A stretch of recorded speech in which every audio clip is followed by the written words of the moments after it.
Hello friends, हमारा last video था advance payment पे।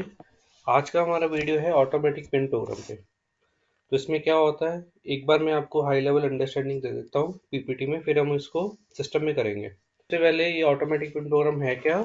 इसको हम एपीपी भी बोलते हैं।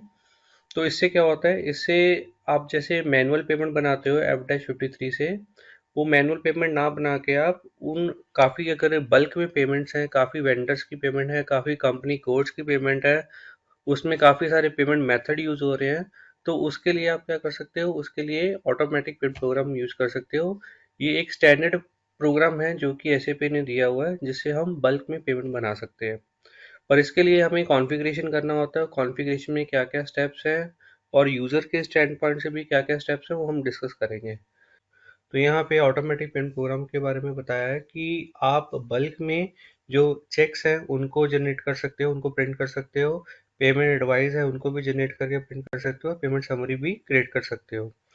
कौन सी इनवॉइसेस की? जो आपकी ड्यू इनवॉइसेस है ऑफ योर ड्यू वेंडर। वो ड्यू इनवॉइसेस और ड्यू वेंडर मतलब क्या है? फॉर एग्जांपल हमारी कंपनी में 1000 वेंडर्स हैं। अब ये जो ऑटोमेटिक पेमेंट प्रोग्राम हम रन करते हैं, इसकी फ्रीक्वेंसी क्या होती है? इसकी फ्रीक्वेंसी जो बिजनेस की रिक्वायरमेंट है उसी हिसाब से हम डिसाइड करते हैं।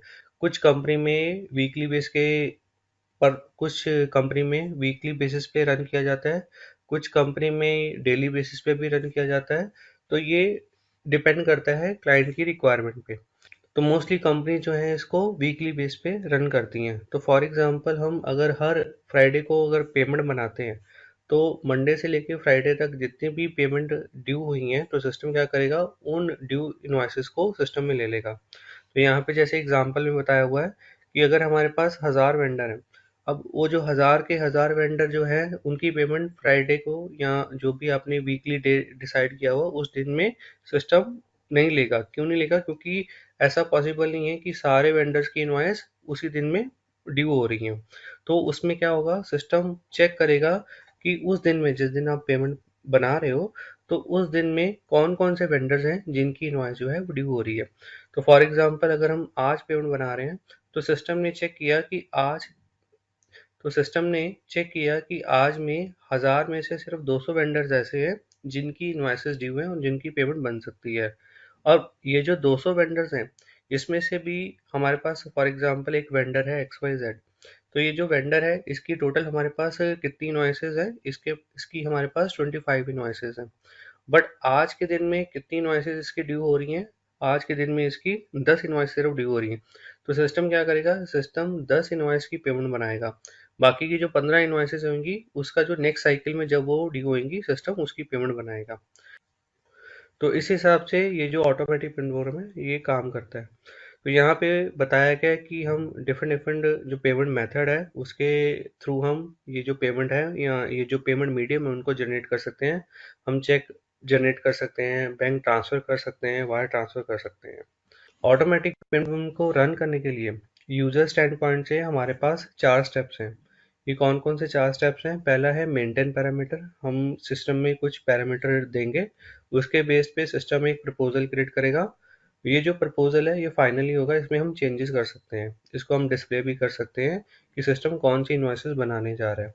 उसके बाद पेमेंट बनाएंगे और उसको हम प्रिंट करेंगे।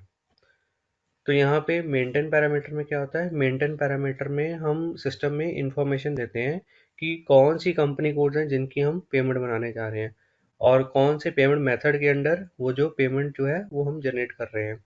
और उसमें नेक्स्ट पेमेंट रन डेट क्या होगी, यानी कि हम नेक्स्ट टाइम वो जो ऑटोमेटिक पेमेंट प्रोग्राम है वो कब चलाएंगे, तो वो जो डेट है वो हम सिस्टम में देते हैं। उसके बाद कौन कौन से वेंडर्स हैं जिनके लिए हम पेमेंट बना रहे हैं। तो यहाँ पे हम वेंडर नंबर्स भी देते हैं कि कौन से वेंडर्स हैं जिनके लिए हम पेमेंट बनाने जा रहे हैं।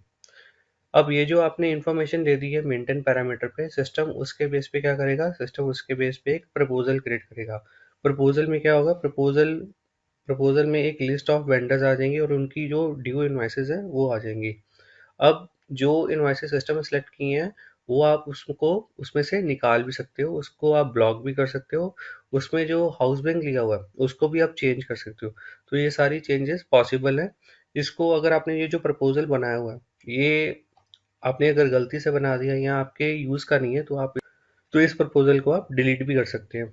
प्रपोजल के बाद हम पेमेंट बनाएंगे। पेमेंट प्रोग्राम, ये जो थर्ड स्टेप है, इसमें अकाउंटिंग एंट्री जनरेट होंगी। जो भी आपके अकाउंट बैलेंसेस है, चाहे वो वेंडर का है या रिकन्सिलेशन अकाउंट है या आपका चेक रजिस्टर है, ये सारे अपडेट हो जाएंगे। इसके बाद हमारे पास नेक्स्ट टैब आ गया प्रिंट का। वो जो हमारे पास पेमेंट डॉक्यूमेंट जनरेट हुए हैं थर्ड स्टेप में, उनको हम प्रिंट कर सकते हैं। अगर प्रिंट नहीं करना, हमने उसको इलेक्ट्रॉनिकली सेंड करना है एक्सएमएल की फॉर्म में या आईडॉक के फॉर्म में, तो उसके लिए हम प्रिंट ऑप्शन को यूज़ कर सकते हैं। ऑटोमेटिक प्रिंट प्रोग्राम के लिए हमारे पास 6 स्टेप्स हैं।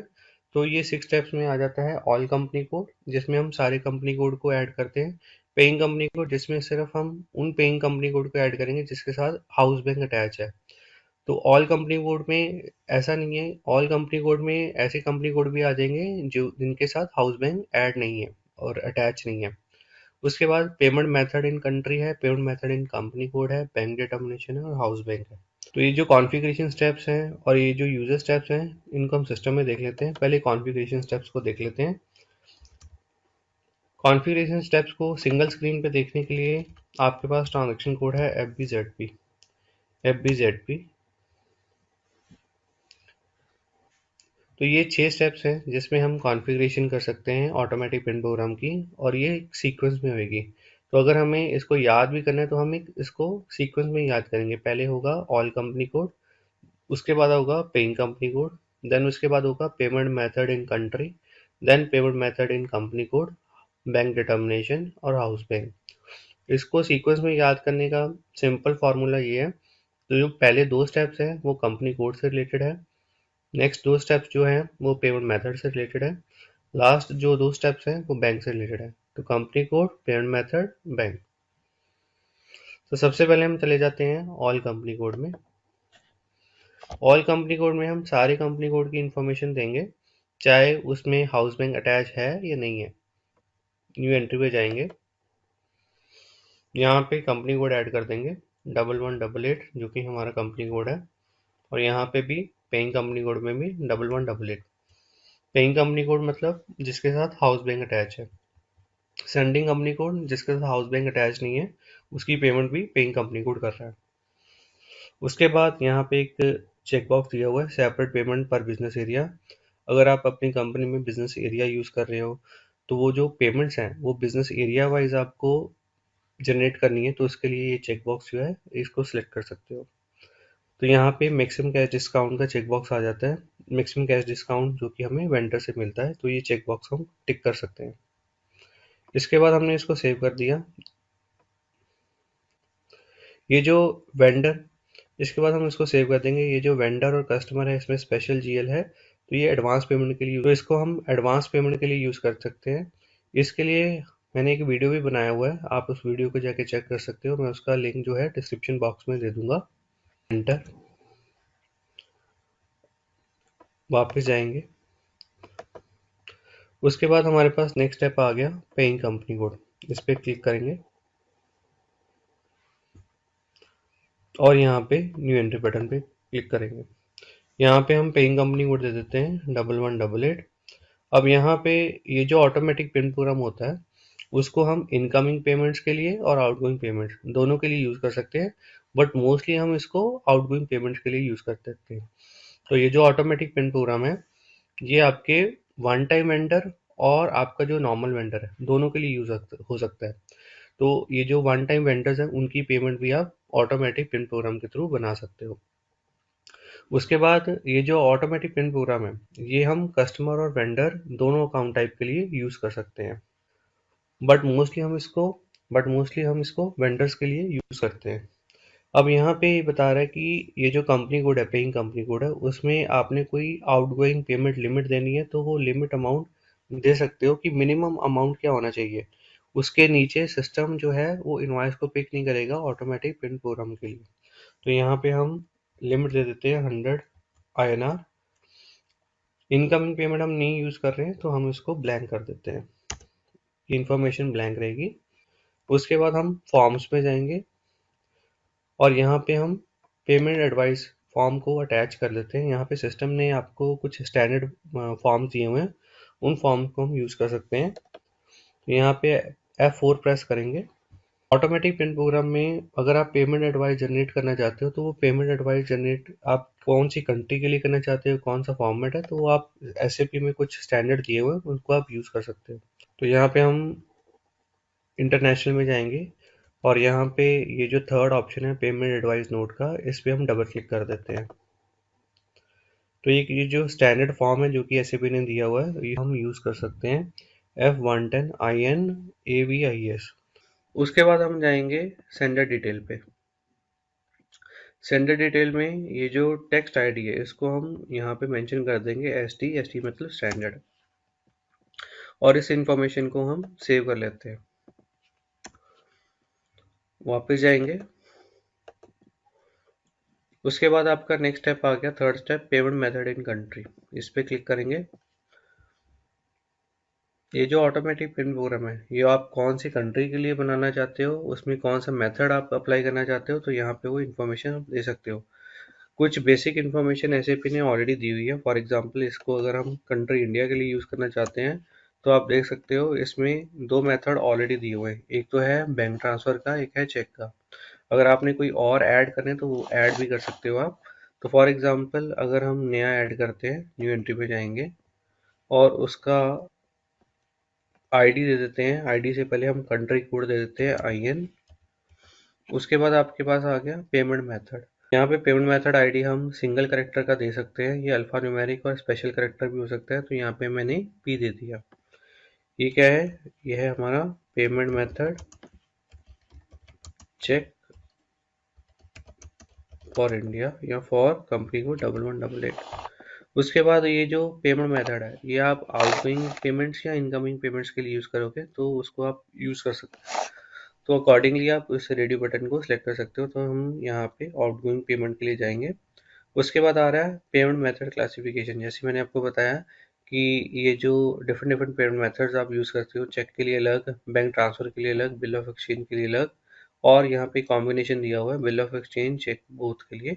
तो यहाँ पे हम सिलेक्ट कर लेते हैं चेक। पहले हम चेक वाला ऑप्शन सिलेक्ट करेंगे। उसके बाद हम जाएंगे नीचे, यहाँ पे पोस्टिंग डिटेल्स दिया हुआ है। ऑटोमेटिक पेमेंट प्रोग्राम के थ्रू जो सिस्टम पेमेंट डॉक्यूमेंट जनरेट करेगा उसकी डॉक्यूमेंट टाइप क्या होनी चाहिए, तो यहाँ पे उसको आप दे सकते हो, उसको डिफ़ॉल्ट कर सकते हो। तो यहाँ पे हम दे देते हैं ZP, जो कि हम यूज़ करते हैं ऑटोमेटिक पेमेंट प्रोग्राम के लिए। अगर आप इसको डिस्प्ले करना चाहते हो तो F4 प्रेस करो। तो यहाँ पे सर्च करो ZP। मैनुअल के लिए हम KZ यूज़ करते हैं, तो यहाँ पे ZP हम यूज़ करते हैं ऑटोमेटिक पेमेंट प्रोग्राम के लिए। तो यहाँ पे हम ZP सिलेक्ट कर लेंगे। उसके बाद क्लियरिंग डॉक्यूमेंट टाइप सिस्टम क्या मेंटेन करे, तो उसके लिए हम यहाँ पे ZB कर लेते हैं select. ZB clearing payment document. उसके बाद यहाँ पे रिक्वायर्ड मास्टर डेटा स्पेसिफिकेशन है। इसका क्या यूज़ होता है, इसका ये यूज़ होता है अगर आपने कोई चेक बॉक्स यहाँ पे टिक कर लिया, for example street PO box और PO बॉक्स पोस्ट कोड, और ये इन्फॉर्मेशन वेंडर मास्टर डेटा में मिसिंग है, तो उस वेंडर की सिस्टम पेमेंट नहीं कंसिडर करेगा, पेमेंट नहीं बनाएगा। ऐसे ही बैंक डिटेल है, कोई आपका वेंडर है जिसमें आपने बैंक डिटेल नहीं ऐड की, कहाँ पे बैंक डिटेल ऐड करते हैं, एक नया स्क्रीन ओपन कर रहा हूँ मैं, इसमें वेंडर मास्टर डेटा ओपन कर लेते हैं।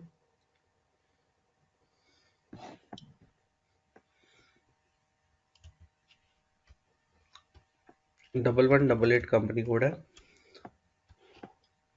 वेंडर देख लेते हैं इसमें, कंपनी कोड 1188 में वेंडर है 500,001, और ये जो जनरल डेटा लेवल पे हम बैंक डिटेल को अपडेट करते हैं,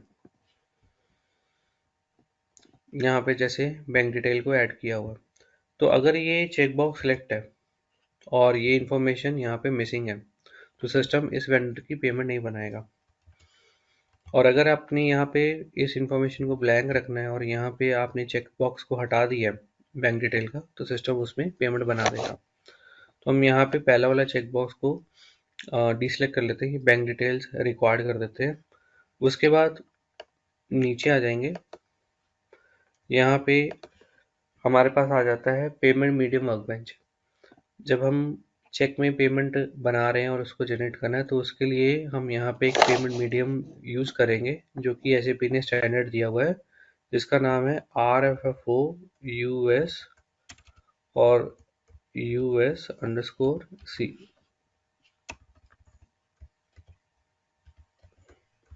_C। तो इसको हम यूज़ कर लेते हैं पेमेंट मीडियम वर्कबेंच, और इसको हम एंटर कर देते हैं, सेव कर देते हैं।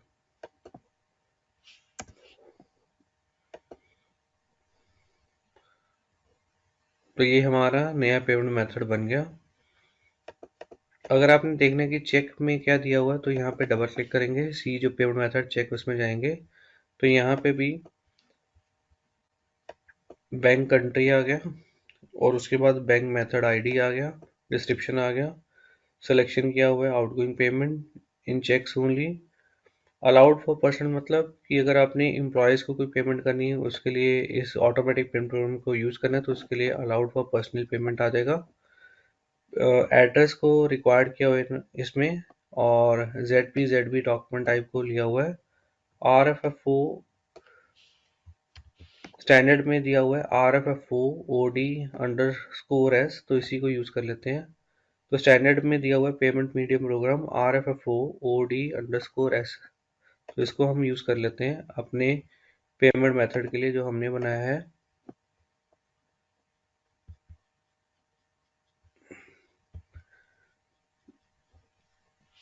इसको हम रिप्लेस कर लेते हैं, सेव कर देते हैं।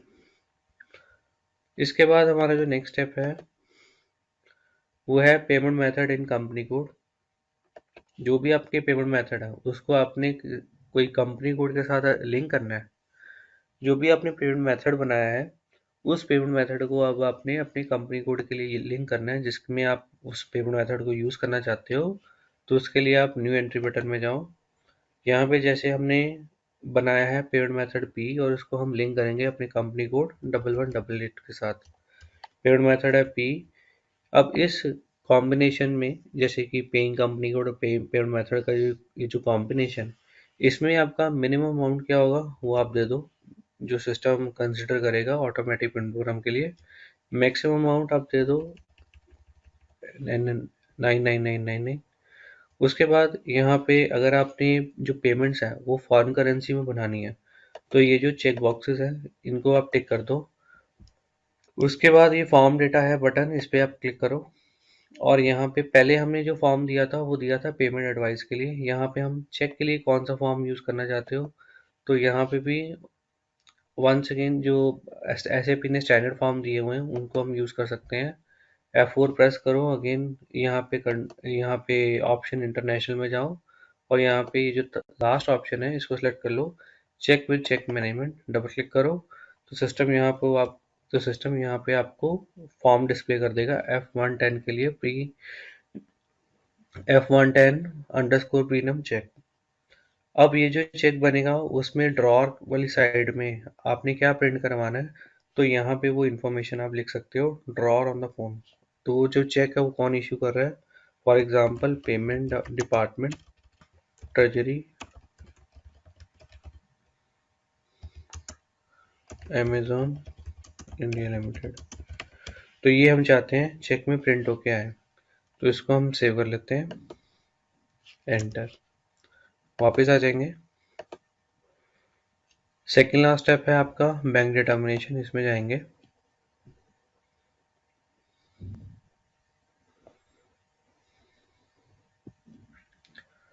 अब यहाँ पे हम पेइंग कंपनी कोड क्या है उसको सिलेक्ट कर लेते हैं। पेइंग कंपनी कोड है हमारा 1188, जिसके साथ हाउस बैंक अटैच है। अब यहाँ पे इसको हमने सिलेक्ट कर लिया। लेफ्ट साइड में अगर आप देखोगे फोल्डर्स आ रहे हैं, ranking, bank, account, available amount. तो सबसे पहले हम जाएंगे रैंकिंग ऑर्डर। अगर आपके पास मल्टीपल कॉम्बिनेशन है, मल्टीपल पेमेंट मेथड का, हाउस बैंक का, तो उन कॉम्बिनेशन की आप रैंकिंग यहाँ पे दे सकते हो। फॉर एग्जांपल आपके पास काफ़ी सारे हाउस बैंक्स हैं, तो कौन से हाउस बैंक में से सबसे पहले जो है सिस्टम वो पेमेंट को रिलीज करे, पेमेंट को कंसिडर करे, तो वो हाउस बैंक की आप रैंकिंग यहाँ पे दे सकते हो, प्रायोरिटी दे सकते हो। तो सबसे पहले पेमेंट जो है हाउस बैंक सिटी से बने, या HDFC से बने, या ICICI से बने, या किसी और बैंक से बने। तो यहाँ पे हमने न्यू एंट्री बटन क्लिक किया, पेमेंट मेथड क्या है हमारा, ये है पी। करेंसी है हमारा INR। रैंकिंग हमने दे दिया, हमारे पास सिंगल हाउस बैंक है, तो हमने यहाँ पे दे दिया सिंगल हाउस बैंक की रैंकिंग 1। तो सिस्टम पेमेंट यहाँ पे, तो पेमेंट के लिए सिस्टम सबसे पहले HDFC को कंसिडर करेगा। उसके बाद अगर आपके पास कोई और बैंक है, जैसे कि SBI है, PNB है या ICICI है, तो उनकी आप रैंकिंग 2 3 4 करके आप दे सकते हो। तो सबसे पहले जो पेमेंट है वो बनेगी 1 में, फिर उसके बाद 2 में, फिर उसके बाद 3 में। अब मैं इसको सेव कर लेता हूँ, एंटर बटन प्रेस करो, सेव कर दो। अब इस हाउस बैंक की हम पेमेंट लिमिट भी देंगे। पेमेंट लिमिट देने से पहले हम इसका अकाउंट ID इन्फॉर्मेशन देंगे। कहाँ पे, नेक्स्ट जो फोल्डर है बैंक अकाउंट में डबल क्लिक करो, न्यू एंट्री में जाओ। यहाँ पे आपका हाउस बैंक क्या है वो सिलेक्ट कर लो, प्रेस F4 की करो। यहाँ पे सिस्टम सारे दिखा देगा क्योंकि हमने एक ही बनाया हुआ, तो यहाँ पे एक ही आ रहा है, HDFC house bank. Payment method है हमारा P। करेंसी है INR। अकाउंट ID अगर आपके पास मल्टीपल है तो F4 सेलेक्ट करके, F4 प्रेस करके उसमें से जो भी रेलेवेंट अकाउंट ID है वो सिलेक्ट कर लो। हमारे केस में एक ही आ रहा है क्योंकि हमने एक ही बनाया। उसके बाद कौन से GL में से इसकी पेमेंट जाएगी, वो GL नंबर यहाँ पे दे दो। यहाँ पे सब अकाउंट आ गया, यहाँ पे वो वाला हम GL मेंशन करेंगे जो हम चाहते हैं पेमेंट डॉक्यूमेंट में क्रेडिट साइड में आए। तो ये हम पेमेंट्स बना रहे हैं और पेमेंट्स के लिए हम चाहते हैं कि ये वाला जो GL है 200,101 सिस्टम ये पेमेंट डॉक्यूमेंट में क्रेडिट करे। उसके बाद इसको हम सेव कर लेते हैं। अवेलेबल अमाउंट में जाएंगे। अब ये जो account ID house bank payment method दिया है, तो ये जो आपने हाउस बैंक और अकाउंट ID दिया है, इसमें कोई अमाउंट लिमिट आप मेंटेन करना चाहते हो तो यहाँ पे वो आप अमाउंट लिमिट मेंटेन कर सकते हो। तो फॉर एग्जांपल हमारे पास हाउस बैंक है HDFC अकाउंट ID है 4x01, और वो जो अमाउंट लिमिट है वो आप कितने दिनों के लिए यहाँ पे मेंटेन करना चाहते हो, तो मैक्सिमम लिमिट दी हुई है 999 डेज।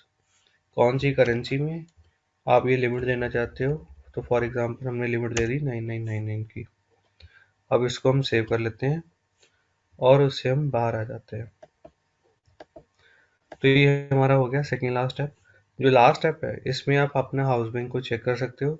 अगर आपने नया हाउस बैंक बनाना है तो यहाँ से भी बना सकते हो। ट्रांजेक्शन कोड हमने जो देखा था FY12 जिसके थ्रू हम हाउस बैंक बना सकते हैं, वहाँ पे जाने की बजाय आप यहाँ पे भी क्लिक करोगे तो सिस्टम आपको वहीं नेविगेट कर देगा। यहाँ पे अगर आप देखोगे ट्रांजेक्शन कोड FY12 आ रहा है, एंटर करेंगे तो सेम स्क्रीन ओपन हो जाएगी। अगर आपने नया हाउस बैंक बनाना है तो न्यू एंट्री में जाओ और इन्फॉर्मेशन दे दो। अदरवाइज जो आपका एग्जिस्टिंग हाउस बैंक है सिस्टम उसकी आपको इन्फॉर्मेशन दे देगा। अगर आपको इसमें से कुछ चेक करना है GL अकाउंट नंबर, वो आप चेक कर सकते हो। ये हो गए हमारे कॉन्फ़िगरेशन के स्टेप। अब हम अब हम इसको टेस्ट कर लेते हैं। टेस्ट करने के लिए हम एक चेक करते हैं हमारे पास कोई ओपन इनवॉइस है वेंडर की जिसकी हम पेमेंट बना पाए।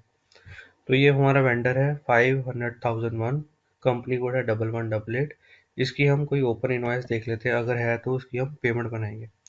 इसकी अभी कोई भी ओपन इनवॉइस नहीं है। ओपन इनवॉइस क्रिएट करने के लिए हम यहाँ पे ट्रांजेक्शन कोड दे देते हैं F-43, डेट आज की डाल देते हैं, KR डॉक्यूमेंट टाइप परचेज के लिए vendor,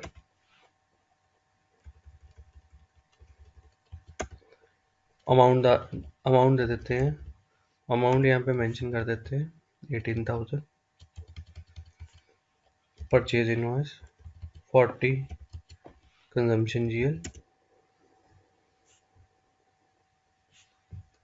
amount second line item के लिए स्टार और टेक्स्ट प्लस। ओवरव्यू कर लो डॉक्यूमेंट को और सेव कर दो।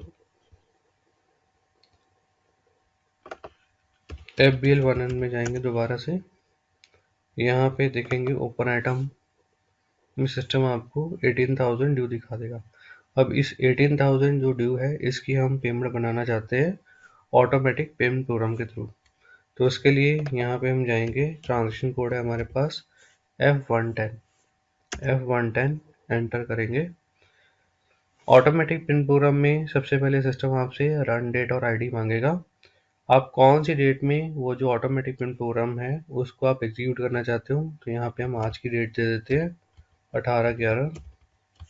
उसके बाद सिंगल डे उसके बाद ये पॉसिबल है कि सिंगल डे में आप काफ़ी सारी पेमेंट्स बना रहे हो और उनको आप डिफरेंट डिफरेंट सेट्स के अंडर बना रहे हो, तो उन सेट्स को आप आईडी दे सकते हो। जैसे कि एक आईडी में आपने 40 पेमेंट्स बनाई, उसमें उसके नेक्स्ट आईडी में आपने 100 पेमेंट बनाई, देन 200 पेमेंट बनाई, तो उनको आप डिफरेंट डिफरेंट आईडी दे सकते हो। तो यहाँ पे आज में मैं पहली पेमेंट बनाने जा रहा हूँ, तो उसका मैंने आईडी दे दिया फॉर एग्जांपल टेस्ट 1। उसके बाद हम टेस्ट 2, 3, 4, 5 ऐसे दे सकते हैं। तो यहाँ पे हम कौन सी पेमेंट बना रहे हैं, तो यहाँ पे अगर आप देखोगे स्टेप्स में पहला स्टेप आ रहा है no parameter entered as yet. तो यहाँ पे हमारा जो पहला स्टेप है वो कौन सा है, मेंटेन पैरामीटर। और मेंटेन पैरामीटर में आप क्या करेंगे, यहाँ पे नेक्स्ट टैब में जाओ, पैरामीटर टैब में, और यहाँ पे पोस्टिंग डेट और डॉक्यूमेंट एंटर डेट सिस्टम अपने आप कैप्चर कर लेता है जो भी आपने रन डेट डाली उसके बेस पे। अगर आप इसको चेंज करना चाहते हो चेंज भी कर सकते हो। यहाँ पे कंपनी कोड आ जाएगा, कंपनी कोड किस कंपनी कोड के लिए पेमेंट बनाने चाह रहे हो, कौन से मेथड के अंदर ये पेमेंट बनाने चाह रहे हो, तो यहाँ पे हम मेथड दे देते हैं पी। नेक्स्ट टाइम कब ये ऑटोमेटिक प्रोग्राम आप रन करोगे, तो फॉर एग्जांपल ये हम प्रोग्राम रन करेंगे 25/11/2022। कौन से वेंडर के लिए आप पेमेंट बना रहे हो, अगर आपके पास सिंगल वेंडर है यहाँ पे सिंगल वेंडर मेंशन कर सकते हो।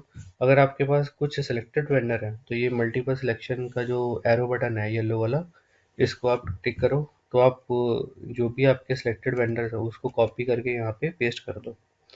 अगर आप सारे वेंडर्स को ऐड करना चाहते हो तो यहाँ पे रेंज दे दो 1 to all, सिस्टम सारे वेंडर को ऐड कर लेगा। यहाँ पर्टिकुलर रेंज देना चाहते हो रेंज भी दे सकते हो। उसके बाद अगर आप देखोगे यहाँ पे कस्टमर वाला ऑप्शन भी आ रहा है, जैसे आपको बताया था कि ये जो ऑटोमेटिक प्रिंट प्रोग्राम है कस्टमर वेंडर दोनों अकाउंट टाइप के लिए यूज होता है। तो यहाँ पे हम सिर्फ इसको वेंडर के लिए यूज कर रहे हैं, तो हम ये जो कस्टमर है इसको यहीं पे ब्लैंक रखेंगे।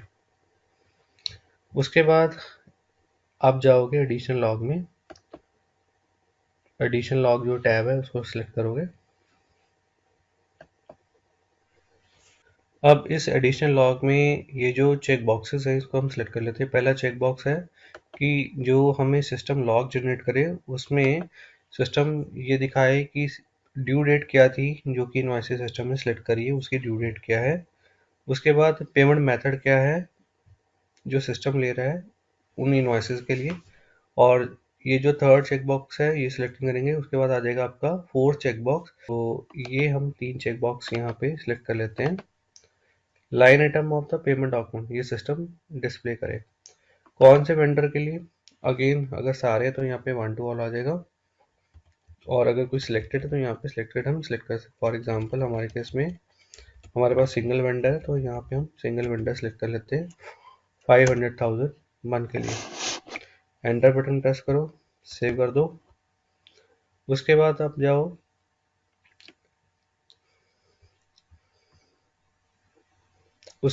जाओ स्टेटस टैब में। स्टेटस टैब में अब आप नोटिस करोगे तो पहले आ रहा था पैरामीटर मेंटेन नहीं है, अब आ रहा है पैरामीटर हैव बीन एंटर्ड। अब आप प्रपोजल क्रिएट करोगे। प्रपोजल क्रिएट करने के लिए यहाँ पे ये बटन दिया हुआ है स्केड्यूल प्रपोजल, इसको आप सेलेक्ट करोगे। और ये जो स्टार्ट इमीडिएटली चेकबॉक्स आ रहा है इसको आप सेलेक्ट करोगे और एंटर करोगे।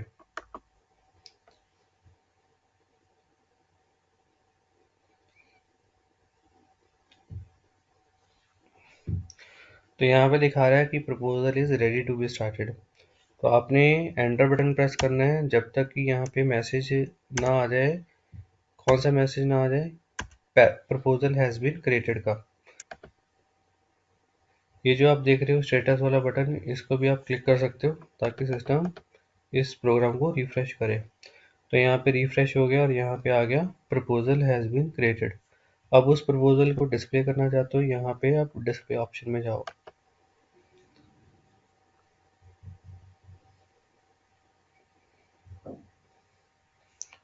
अब यहाँ पे आपको अगर लाइन आइटम रेड इंडिकेटर के साथ आ रही है यानी कि एक्सेप्शन, तो सिस्टम इन लाइन आइटम की पेमेंट नहीं बनाएगा। अब इसका अगर आपने रीज़न चेक करना है कि ये रेड में क्यों आ रही हैं, अगर तो ग्रीन में आ रही है तो सिस्टम उसकी पेमेंट बना देगा। अगर रेड में आ रही है तो उसका आपको रीज़न चेक करना है कि ये रेड में क्यों आ रही है। तो आप वापस आओ, तो यहाँ पे प्रपोजल लॉक का बटन दिया हुआ है, इस पे हम क्लिक करेंगे और यहाँ पे सिस्टम आपको इन्फॉर्मेशन दिखा देगा। अगर आप लॉक चेक करोगे तो यहाँ पे आ रहा है कि आपने वेंडर कौन सा सेलेक्ट किया, 5 all 0 1, यानी कि आपने 1 to all दिए थे, उसमें से सिस्टम ने कौन सा सेलेक्ट किया, 500,001। और उसकी जो पेमेंट है वो अगेंस्ट किसके बनेगी, उसकी पेमेंट बनेगी अगेंस्ट इनवॉइस नंबर 21002 के। अमाउंट है 18,000 का। टर्म्स ऑफ पेमेंट इसमें हमने ब्लैंक ली है, यानी कि इसकी सेम डे पेमेंट होगी। अगर आपने अब चेक करना है कि ये जो रेड इंडिकेटर आ रहा है वो क्यों आ रहा है, तो यहाँ पे कुछ मैसेज आ जाएगा ऐसे कि because of this reported error system is not able to generate the payment. तो यहाँ पे अगर आप देखोगे हमारे वाले केस में क्या हुआ है, हमारे वाले केस में वो कह रहा है कि जो आपने पेमेंट मेथड दिया हुआ है वो वेंडर मास्टर डेटा में मिसिंग है। तो यही रीज़न है, ये जो आपका वेंडर है इसकी जो इनवॉइस है वो रेड इंडिकेटर के साथ आ रही है, ग्रीन इंडिकेटर के साथ नहीं आ रही है। अब इसको हम कैसे फिक्स करेंगे, इसको फिक्स करने के लिए हम वापस जाएंगे, नया स्क्रीन ओपन कर लेते हैं, उसमें हम जाएंगे मास्टर डेटा में, ये डिस्प्ले स्क्रीन है, हम जाएंगे चेंज स्क्रीन में, मेन्यू में जाओ, चेंज ऑप्शन में जाओ, वेंडर में। उसके बाद ये जो हम पेमेंट मेथड असाइन करते हैं मास्टर डेटा में, किस लेवल पे करते हैं, कंपनी कोड लेवल पे। तो आप यहाँ पे जाओ कंपनी कोड में सेकंड सेगमेंट, और यहाँ पे सेकंड जो टैब है चेक बॉक्स है उसको सिलेक्ट कर लेते हैं, पेमेंट ट्रांजेक्शन। यहाँ पे अगर आप देखोगे पेमेंट डेटा आ रहा है ऑप्शन, पेमेंट डेटा में यहाँ पे अगर आप ऑप्शन देखोगे हमारे पास आ रहा है ऑटोमेटिक पेमेंट ट्रांजेक्शन। अब इस ऑटोमेटिक पेमेंट ट्रांजेक्शन में पेमेंट मेथड सिस्टम ने आपको फील्ड दिया हुआ है पेमेंट मेथड का, तो यहाँ पे हम पेमेंट मेथड जो है वो देते देते हैं पी, एंटर, सेव कर लेते हैं इसको। अगर आप देख रहे हो कि पेमेंट मेथड के नीचे एक आ रहा है ऑप्शन ऑल्टरनेटिव पे, ऑल्टरनेटिव पे क्या है, इसके लिए मैंने एक वीडियो बनाया है, वो भी आप चेक कर सकते हो, उसका भी मैं लिंक जो है डिस्क्रिप्शन बॉक्स में दे दूंगा। अब हमने पेमेंट मेथड जो है वो उसको असाइन कर लिया, ये है पी। अब हम दोबारा से जो पेमेंट रन है वो चलाएंगे, ये हमारा पेमेंट रन, ये जो प्रपोजल है ये हम दोबारा से चलाएंगे। अब इस प्रपोजल को डिलीट करने के लिए हमारे पास ऑप्शन क्या है, हम जाएंगे मेन्यू में, एडिट में, प्रपोजल में, और ये ऑप्शन है हमारा डिलीट का, इसको सिलेक्ट कर लेंगे। यहाँ पे वो बोल रहा है आर यू, यहाँ पे बोल रहा है कि डिलीट करना चाहते हैं, यस कर देंगे।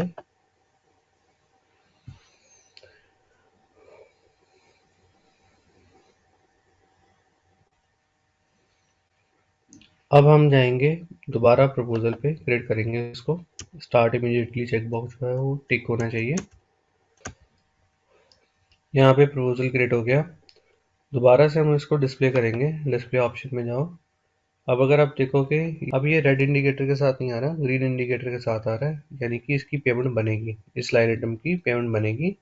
और अगर तो यहाँ पे रेड इंडिकेटर आ रहा है यानी कि एक्सेप्शन, एक्सेप्शन मतलब कि कोई डिफेक्ट है, वो डिफेक्ट आपको फिक्स करना है। ग्रीन मतलब कि ये रेडी फॉर द पेमेंट है।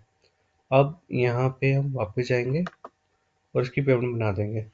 अगर आप प्रपोजल लॉग भी चेक करोगे तो यहाँ पे सिस्टम आपको इंफॉर्मेशन दे देगा कि जो आपका पेमेंट डॉक्यूमेंट बनेगा उस पर लाइन आइटम क्या होगी। तो ये जो बाकी के स्टेप्स हैं ये हम करेंगे नेक्स्ट वीडियो में। अगर आपको आज का वीडियो अच्छा लगा तो इसको लाइक कीजिए, शेयर कीजिए और चैनल को सब्सक्राइब कर लीजिए। Thank you.